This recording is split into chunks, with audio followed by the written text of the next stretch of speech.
Hello, you are listening to PIPA Podcast. I'm Mariana Casagrande, and today I'm here with Luiz Camillo Osorio, the curator of PIPA Institute, to talk about online curatorship with Amanda Abi Khalil.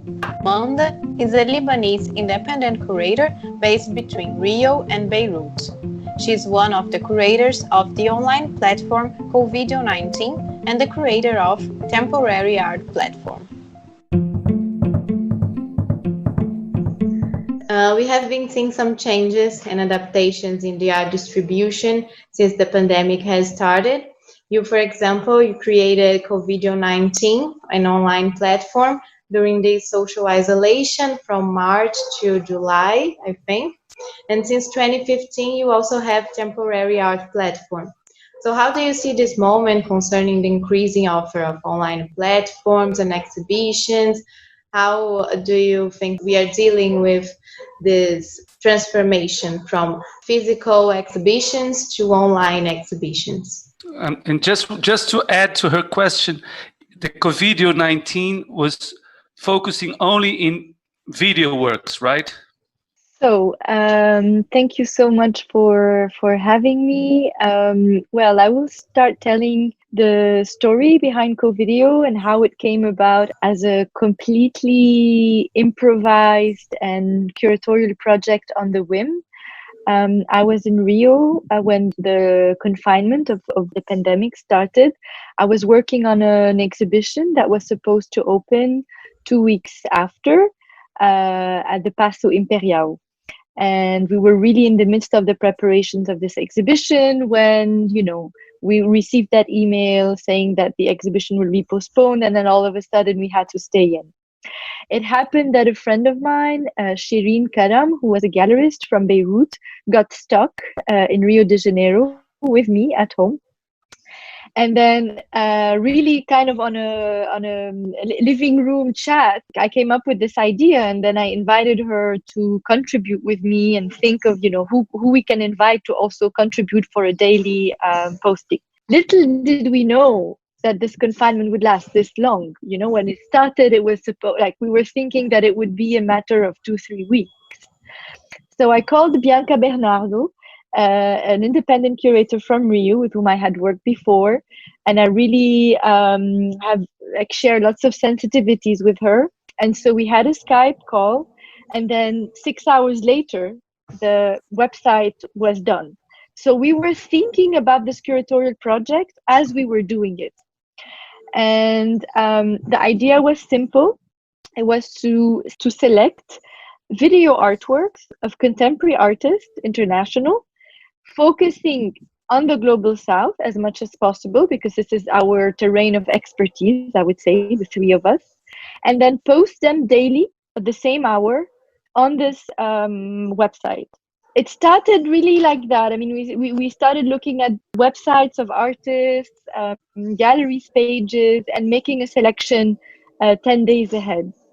And then we ended up with 119 contemporary art videos that are nowadays on the platform. 20% of them, I would say, were not available already online, and we had to reach out to the artist, ask them to unlock their videos if they were already existing on online platforms such as Vimeo or YouTube. And then 80% of them were already online. So actually the work that we were doing was kind of a compilation of existing content online for CoVideo. So that is interesting as a gesture. Like, we didn't create anything online. We curated or did a compilation of what already existed. What was interesting is that this project happened on the whim, so extremely early, before institutions and galleries started sharing resources online and video art online. So when it started, it was quite unique, and people, we had lots of followers, and through the kind of back end of the website, I could see how in a matter of 1 week, we had viewers from Bangladesh, from New York, from the Middle East, thanks to the network the three of us had as curators or actors in the art world. Can I ask you one thing? how were you putting the video, and what was the attention done to the download of those videos? People were able to download it or no, and thinking in terms of the commercial side of the work and how it was free access. How long did it stay at the platform, and then did you took it out? So the videos were actually selected based on also kind of simple rule we made to stick to 19 minutes. So we selected video artworks that related to certain themes, because of course the whole curatorial gesture was to select, was not any video artwork, it was a video artwork that related to the conditions we were witnessing in relation to time, to confinement, to home, to community. I mean, there were like lots of ways of looking at this complex situation we were in. So it was not any video work, and we had to select them, watch them together, and then there was a selection involved. I see. Well, that's interesting. So Amanda, from what you're saying, I think most of the videos were already available. So you took these videos and put on the platform. So you think there is the curatorship is maybe more important now? Do you think are these global impacts on artistic works? Because you take the videos and then you republish it. So it's not actually something original, actually, because we are not living a time that we are producing so much, but we are putting it into a new list. Mm-hmm. So the curatorship is now more important to deal with this moment. Absolutely. Of course, there's so much, but the experience of encountering art and viewing art online is extremely lonely.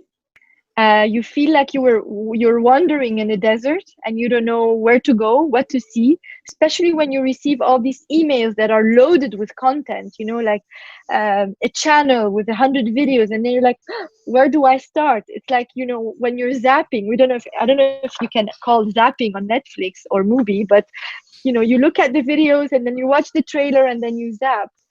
What was nice with CoVideo is that we had one work. It was just one work. Every day was one proposition. So it entered easier in the routine of people. I had many friends who said, okay, we make coffee in the morning and we watch the video of the day. So that was a nice, I think a nice proposition, because we weren't kind of throwing that database and saying, okay, this is a platform with 119 videos. This is the case right now. But when the project was going daily, it was kind of a unique a proposition that was also relating to what was happening in the world, like when the protests started in the States, when there were fires in the Middle East. So we chose videos that related to the now that we were living. That's interesting, because you have 119 videos and they were selected through this lens, this perspective of bringing something online that is related with CoVideo, but there are other topics that can be also related to those videos.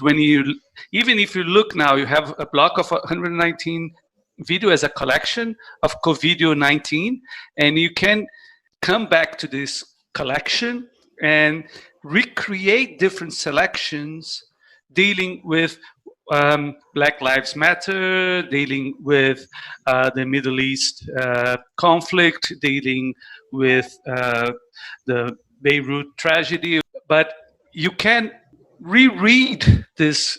So this is what I think is quite rich when we think of a museum without walls, that I think Malho is quite contemporary now, because he was thinking of the Museum Without Walls in the late 1940s, dealing with photography and dealing with the fragility after the war. He started to write that after the war in the 40s, late 40s and early 50s. And so if you bring to nowadays we have another situation, another fragility, another global crisis. It's not only a European crisis, it's a global crisis, and the Museum Without Wall is back, and with a strength, a technological strength. Don't you think so? Mm-hmm. I have different things I would like to comment on. The first one is regarding the format of re-watching, reviewing. And this is something that, of course, I mean, one thing's in contemporary art about these tendencies of reenactments and performance work. Like, what does it mean to put a work right there that already exists, and that the curatorial premise is to suggest to reread it, to rewatch it, to look at it again in the perspective of the now. I honestly think that, of course, nowadays the database serves to that, and one can kind of build his own path and his own trajectory. But the whole idea from the beginning was that to take films and suggesting to rewatch them in the context of the now. But I think that, you know, maybe art actually is about that. You know, even when you look at classical painting, you look at classical painting from the perspective of the now, and I'm sure you see things that you weren't able to see before certain events, right? The second comment I had with what you said regarding the Museum Without Walls, I have doubts on that kind of prophecy or positivism related to what internet platforms are doing to art and viewership and audience. I honestly think that no, we are not at the same level. People around the globe are not at the same level with witnessing and living what we're living. Let's not forget that there are only 57% of the people on this globe that have access to internet. Like, we tend to forget that, but this is true. Like 57% of the people on this planet, you know, don't know what online word means. And then when it comes to art, museums have, in my opinion, failed to repair any kind of discrimination or inequalities in access to art and culture. And I'm not sure how much online work is doing so. You know, like when we think that, of course, now from your home you can access the Met and the Tate and all these like amazing museums of Europe, but how many people who do this have actually done it for the first time? This is interesting. I mean, one could look into that.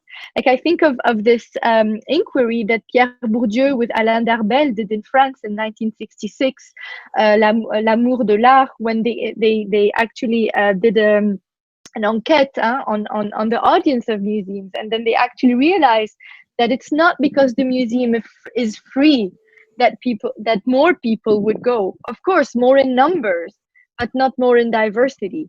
And so what we're witnessing right now is probably giving chance to increased viewership from people who are already sensible or already have cultural practice within their lives. But I don't think it's opening much possibilities to new audiences. I don't know. What do you think? Well, I think that the problem is historical, and it wasn't created by the pandemic. And what I think happened after the pandemic is that the art world had to accelerate its technological approach to the public. And how this acceleration will be based in a democratic perspective or in an exclusion perspective, it's always the political debate. But I think that it can improve the access, although we know the access is limited, as it had been limited from immemorial time. Also, another demand to the museum to rethink their collections, to rethink their programs in a more inclusive basis, with more diversity backgrounds, diversity readings through their collections. It was a movement that was happening before, but I think it took some radical demand after that. And the access through the technological approach is another point to open the programs, to rethink the programs. And what I think will be important is how to deal with the educational program, how to deal with the democratic discussion to rethink the museum afterwards, and to rethink access in the museum collections with different readings, and how we can create different pedagogical strategies. This is what is important. It's not only an adaptation to online, but how we can recreate our pedagogical strategies. And I think in the museum, it's the same. It's not to adapt, but to rethink and reinvent the programs, the educational activities with this, technological platforms. That was also included, wasn't it? Yes. One thing I thinking out loud right now, talking about museums, one would wonder, like, why did we really need a pandemic for content to go online? This is a question. Like, why did we have to reach this point for institutions to put online their archives, and accessibility? This is the first question. The second question is, what will happen after? Like, will they be able to keep these online guided tours, these virtual reality tours that you can go inside the artworks? It's really fascinating. I did that with the Met. You can go inside the work. I don't know. I mean, the question of time and sustainability of this. And the second one, I think, is also when we talk about responsibility and responsibility of museums and curators and engagement. Lots of these institutions have gone online, but they have fired employees. Lots of museums are going online with content of artists that are not being paid. And this is one of the questions actually that we had in CoVideo. After 119 days, we said, okay, great. We shared content that was already public. Most of it was already online. But I do not feel like asking artists in this specific moment to share a password and put out there on the website a video work that they have spent time doing, funding, with no screening fee. For me as a curator, there's also this responsibility of caring about the artist's needs and artists' lives, and I think we are reaching a limit right now with all these online content. How many interviews, how many Instagram lives, how many conversations did I do, and all of us independent curators have done during this pandemic without earning any penny? This is a problem also. This is a real. I completely agree. This is a problem, and I think thinking about sustainability of all that is caring more about people maybe than caring about the art or the collection. TAP is a temporary art platform, so it's a platform that doesn't have a physical space, and it actually unfolds in different types of spaces. Because we are really interested in mediating contemporary art with other fields. So TAP was in a hospital for 2 years because we worked on a project commissioning contemporary artists for the hospital, doing interventions in the space of the hospital. So the whole kind of research, production was in collaboration with medical staff, with patients, and TAP was based in a hospital. Other times it was in villages, rural villages, where we did artist residencies. Other times it was the Lebanese newspapers, because we did these interventions in daily newspapers in Lebanon, where we invited contemporary artists to invest a whole page or two in the daily newspapers and then suggest kind of maneuvers or artistic gestures in that sense. So yes, TAP doesn't have a physical space. Our project can be online, but they can also be anywhere.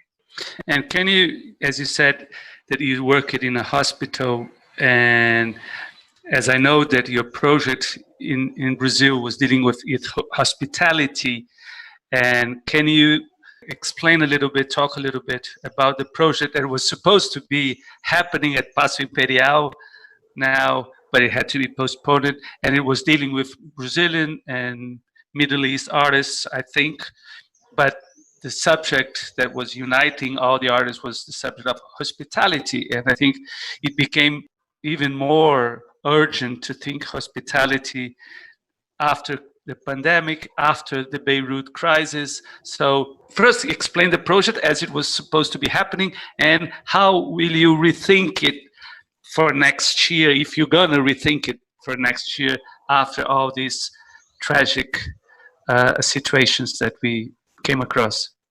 So this project in Portuguese is titled Acasa é Sua, Hospitalidade e Migração Fora do Lugar. The idea of this project was, the inspiration, to start with, the inspiration was the presence of this huge Lebanese diaspora in Brazil. Numbers go between 10 million and 12 million, which is really, a kind of crazy number. There are 3 million people in Lebanon, so 3 million Lebanese people in Lebanon. But there's like these huge narratives, these fantasies, right, of Brazil hosting the biggest Lebanese diaspora in the world. So I came here to deconstruct some of these narratives of hospitality, but also this idea that Brazil is the place of hospitality that kind of welcomes the other, like the fantasies from both sides, I would say. So this project is about deconstructing fantasies based on histories of migrations and tensions in guest and host relations.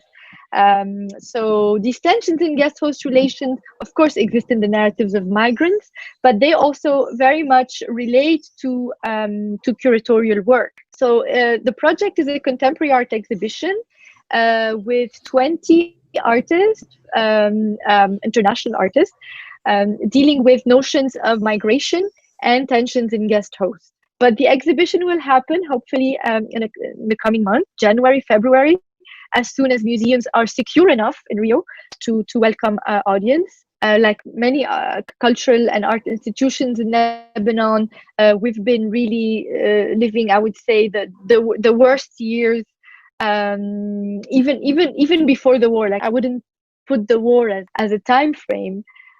Institutions are in a very, very, very bad state, physical, moral, everything. We've been postponing our projects with TAP, for example, since October last year, because there was the revolution, and then there was the pandemic, and then there was the explosion, and now it's pandemic again. So it's kind of like never-ending circle of very unfortunate events. And it's really sad because I'm not positive. I think we're going to very dark days, and we have to reinvent ourselves. I was thinking right now that maybe we are seeing with CoVideo-19 and this exhibition kind of the same scenario, rethinking, rewriting the way we look at the exhibition or the platform, because it's all, we are a little bit, of course, there are bigger and smaller directions, but maybe we are all seeing somehow the situation in which we live, an old scenario, and then we all have to see a new world in a new function and happening some way different. It's a little bit, we may have this vision of a migrant. You wrote the CoVideo-19 platform that as we wait for what post-corona art practices will address. So do you see somehow already any difference, thoughts it might be this post-corona art? Well, in these experiences online, I've been following lots of them. You have the classical static way of thinking about curating an art, which is, there is a work that is exhibited on a wall of the museum, and then you make whatever is needed to make that work accessible. Lots of museums have done this online, like with very sophisticated tools of, you zoom in, virtual reality or not. I do not find that interesting at all. Other institutions have thought about really what is that content that is relevant to share now. that actually speak to people's preoccupations, to people's, like new relation to the screen, new relation to time, new relation to scale. Because when you look at an installation online, well, you don't have the scale of your body next to that installation. You don't have the scale of your body next to that sculpture. So these propositions, I found that there are many really interesting things. I would say, I mean, I've always been attracted to curatorial research that actually looks at subcultures. And there is a subculture online right now that no one is looking. I don't really see curators looking at memes, as a kind of aesthetic genre.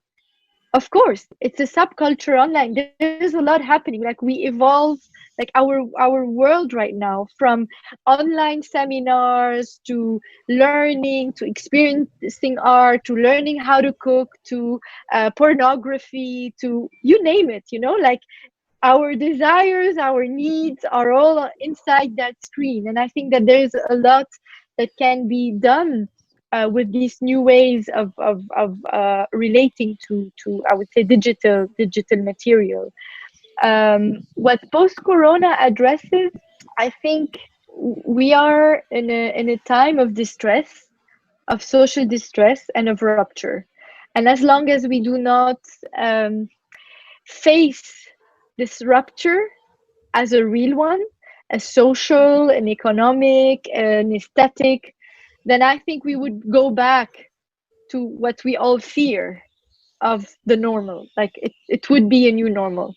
So I think that we have to kind of embrace the idea of what we're living is a rupture in all sense of the term, and stop using the same tools and the same ways, whether it's writing about art or looking at art, or maybe, I'm thinking right now, the situation where I am, and with the conclusion we had with CoVideo, like we can't continue doing this without asking the question about artist survival.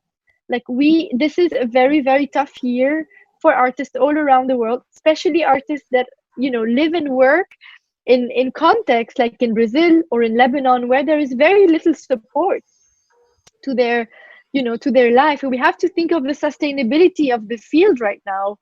I think more than anything else, like this rupture, I would say, increases the importance of responsibility. There's a lot online, lots of exhibitions, lots of projects, lots of curatorial strategies, and we also have to be careful not to put everything under the same package, because there's so many nuances and different particularities. And so it's a very rich place, very limited if we want to talk about it like from a social perspective or political one, problematic, but definitely extremely rich and very prolific. Yeah, I think that it's more important than ever to equate the curatorial gesture with the critical attention. Absolutely. And the critical discrimination. Absolutely. Yes, after all, it's curatorship, so we have to have the same old perspectives and political ideas and sociological views. Yes, I completely agree. Just another platform. It's the same work. I agree. Social and based. Yes, I agree. And I just want to finish saying that I'm really looking forward to see the exhibition in the museum. Me too. and talk inside and together with different people in a presential basis, and to rethink Acasa é Sua. Yes, absolutely. And you'll be part of it, Camilo. Wait for that. Thank you so much. Thank you so much, Amanda. We know it's a hard time for you and your people. So anything you need, we are here to give some support. And of course, please invite us to Acasa é Sua. And if you want to watch the videos on CoVideo 19 platform, we'll post it on pipaprice.com, where you can also find Amanda's page.